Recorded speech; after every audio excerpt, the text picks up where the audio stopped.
Hey Psych2Go family, welcome back to another video. Do you have an overwhelming fear of losing your loved ones? Do you distrust other people or have anxiety about being abandoned? Abandonment issues typically arise in childhood, but can develop later on in life as well. The fear of abandonment is a serious type of anxiety that often stems from a traumatic experience. Some aren't even aware of their own repressed emotional trauma, but it can manifest into unhealthy behaviors over time. So, here are 7 signs you may have abandonment issues.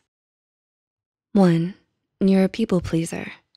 Do you want to impress everyone you meet? Whether it's your friends, acquaintances, or family members, you try to meet their expectations to get on their good side. You're the one who tries harder in your relationship, and you're willing to put everyone else's needs ahead of yours as long as it gets them to stay. If you have a strong need to please people and gain their approval, you may still have some unresolved abandonment issues. 2, you struggle with insecurity. Do you sometimes think that someday the people closest to you will get sick of you and leave?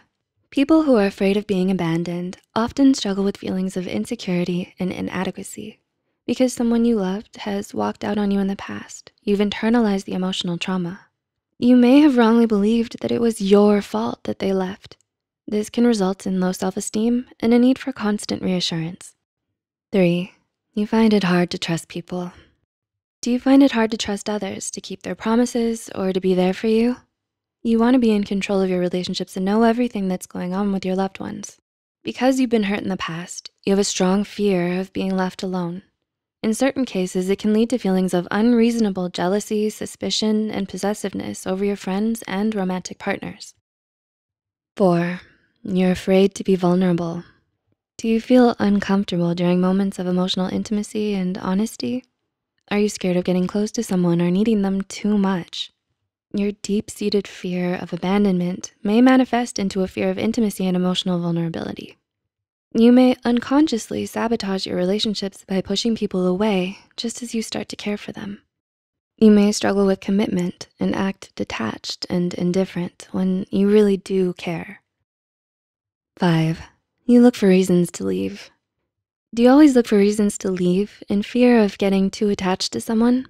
You hold your loved ones to unrealistically high standards and you only focus on their flaws. You don't give them any room for mistakes. You do this knowing that they're bound to disappoint you. And when they fail to meet your expectations, you use it as an excuse to give up and leave. 6, you move on too quickly. Do you have difficulty forming meaningful relationships that last because of deep-seated fear of abandonment? When you cycle through relationships one after another and move on too quickly, you're not allowing yourself the time and space to deal with the emotional fallout. Instead, you dive into something new and exciting to distract yourself. You never wanna be alone because it would force you to confront the personal issues you've been repressing for so long. And number 7, you cling to unhealthy relationships. Do you find yourself gravitating towards all the wrong people? Have you stayed with someone knowing that they're bad for you? The trauma of being abandoned, especially at a young age, can stay with you for a long time.